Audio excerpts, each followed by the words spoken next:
संजय राउत, इसके भी विष निकाले जा रहे हैं। इसने पार्टी के मुखपत्र सामना में एक विशेष कॉलम लिखा कि हमारे प्रधानमंत्री राज्य सरकारों को अस्थिर करने में दिलचस्पी ले रहे हैं और ऐसी स्थिति में भारत रूस की तरह टूट जाएगा। हमारे कुत्ते के भौंकने से हाथी पर असर नहीं पड़ता, भारत देश तो बहुत बड़ा हाथी है, भौंकते रहे ये लोग। इनकी सोच वही है, इनकी सोच वही है। और कहते हैं खरबूजा खरबूजे को देखकर रंग बदलता है। उस पार्टी के साथ इन्होंने हाथ मिलाया है, हिंदुत्व हिंदुत्व कहते हुए, जो पार्टी डी को भगाने का आरोपी है, डी गैंग के मुखिया को भगाने का आरोपी है। तो स्वाभाविक है देश तोड़ने की बात तो ये करेगा ही। और उस पार्टी की पहलू में बैठे हुए हैं, उसके पेटीकोट में लिपटे हुए हैं, जो भारत को हिंदू मानता ही नहीं, मानती ही नहीं। तो मुंह से तो ऐसे विष ही उगलेंगे। परंतु विष उगलने से क्या होगा, इनकी पत्नी के खिलाफ ईडी का एक नोटिस किया है। ये और फिर बौखला रहा है। ये नोटिस क्या है, इनकी पत्नी संजय राउत की पत्नी वर्षा राउत को ईडी ने समन किया है। 29 दिसंबर को उनको जो है पहुंचना है। पीएमसी बैंक स्कैम जो हुआ था, 4,000 करोड़ का पीएमसी बैंक स्कैम, उनमें इनकी पत्नी की संलिप्तता का आरोप है कि इनकी पत्नी भी उसमें संलिप्त थी। कीर्ति सोमैया ने कहा है कि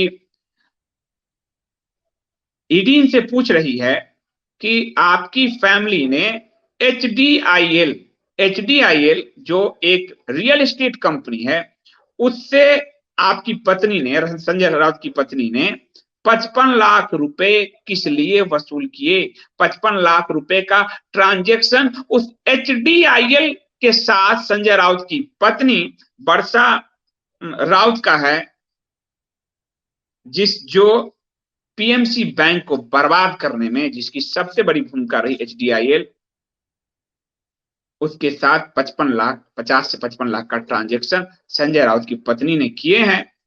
पत्नी के नाम पे तो यही धंधेबाज होगा, बहुत दूसरों को कहता है उखाड़ लिया, तो लो उखाड़ लिया ना, उखाड़ लिया ले। कंगना राउत को कहा था ना उखाड़ लिया, तो तेरे भी उखाड़ लिया।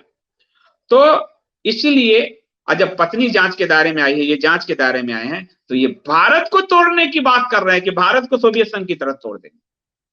ये कब भारत के थे? ये आप लोगों को गलतफहमी थी कि ये हिंदुत्व की बात करते।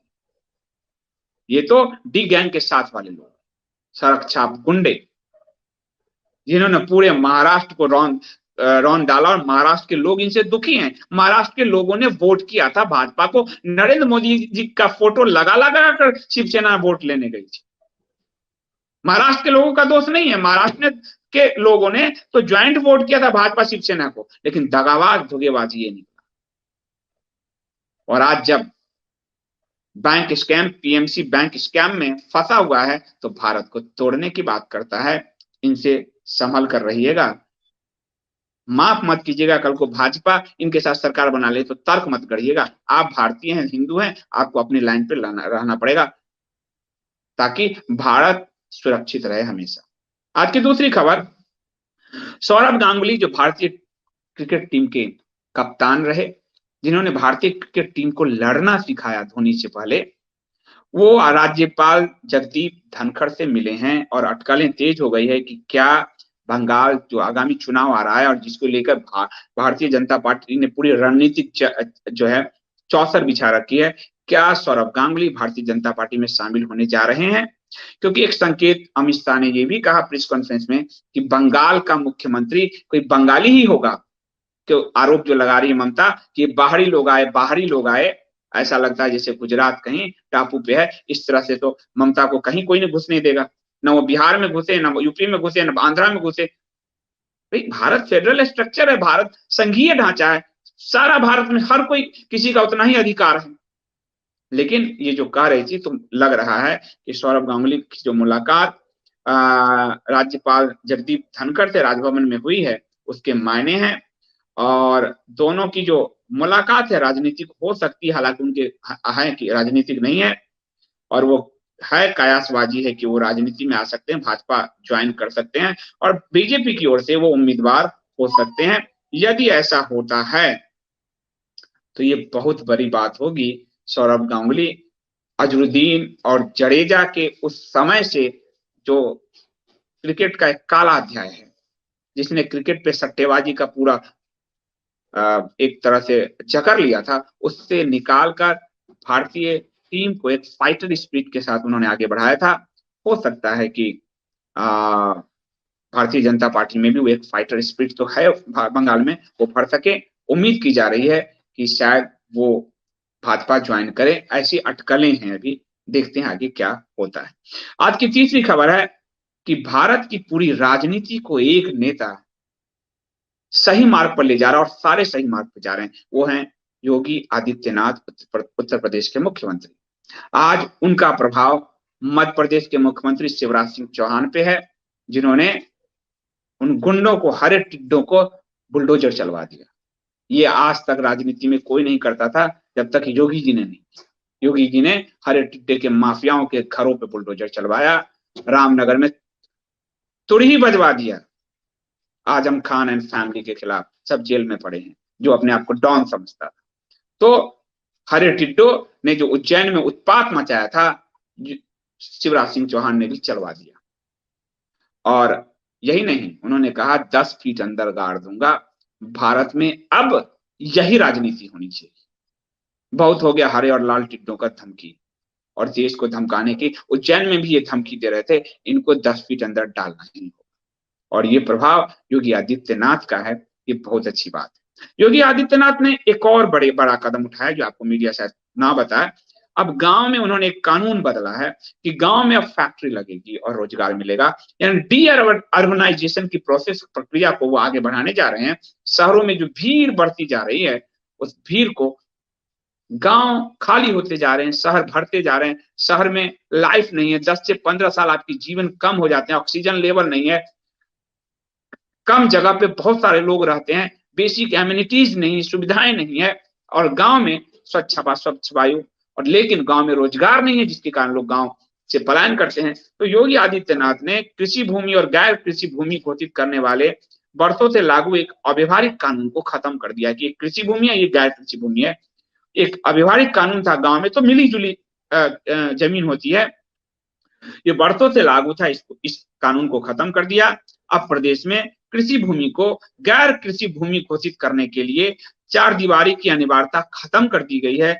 यूपी को आत्मनिर्भर बनाने की दिशा में इस कानून के खात्मे को एक बड़ा कदम बताया जा रहा है।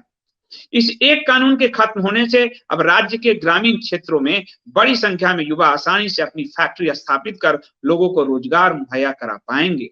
यही नहीं, इस कानून के खत्म होने से प्रदेश के औद्योगिकीकरण में तेजी आएगी और इससे ईज ऑफ डूइंग बिजनेस का क्रियान्वयन तेजी से किया जा सकेगा।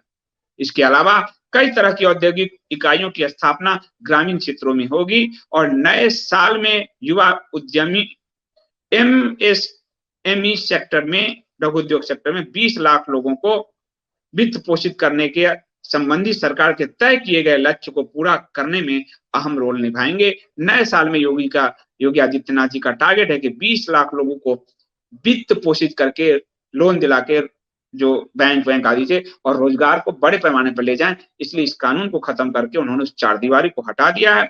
सरकार ने 20 लाख एमएसएमई को नए साल में वित्त पोषित करने का एक नया लक्ष्य निर्धारित किया है। उत्तर प्रदेश में वास्तव में 10 साल अगर योगी रह जाएं तो राम राज्य की परिकल्पना हो जाएगी, ऐसा लगता है। इसके अलावा आज एक और अच्छी खबर आई, देश की पहली ड्राइवरलेस मेट्रो की शुरुआत हो गई। प्रधानमंत्री नरेंद्र मोदी ने दिल्ली में ऑटोमेटेड मेट्रो की शुरुआत की, और ये हम जहां दिल्ली में रहते हैं, जनकपुरी वेस्ट से जो उस लाइन पर इसकी जो है शुरुआत हुई है।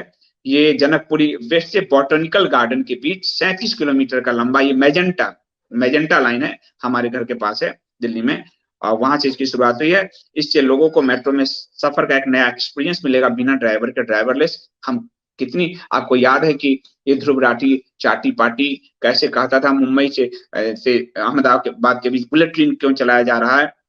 बड़े सपने, बड़े विजन के साथ जो काम करता है वो ऐसे ही काम करता है। ये कांग्रेस और आम आदमी के उस विजन के लोग हैं, बकायद ठेकेदार हैं, जो आपको सिकोड़े रखते हैं, गरीबी में जीते रहते हैं। 2 किलो चावल डाल के आपके जीवन को कहते हैं कि वाह वाह, इतना तुम्हारे लिए बहुत था। प्रधानमंत्री मोदी का विजन बहुत बड़ा है, और जो बड़े विजन के साथ काम करता है, देश अपने आप बड़े विजन में आगे खिंच जाता है, और ड्राइवरलेस एक मेट्रो का एक्सपीरियंस दिल्ली वालों को होगा। और ये एक ऐसा सिस्टम है कि यदि 2 ट्रेन एक पटरी पे आ गई, तो एक ट्रेन जो है, तो अपने आप दोनों ट्रेन रुक जाएगी। और इसकी शुरुआत करते हुए प्रधानमंत्री मोदी ने कहा कि बड़ा जो है कि दे, देख रहा है देश किस तेजी से आगे बढ़ रहा है। अभी के लिए इतना ही। आप सबका बहुत बहुत धन्यवाद।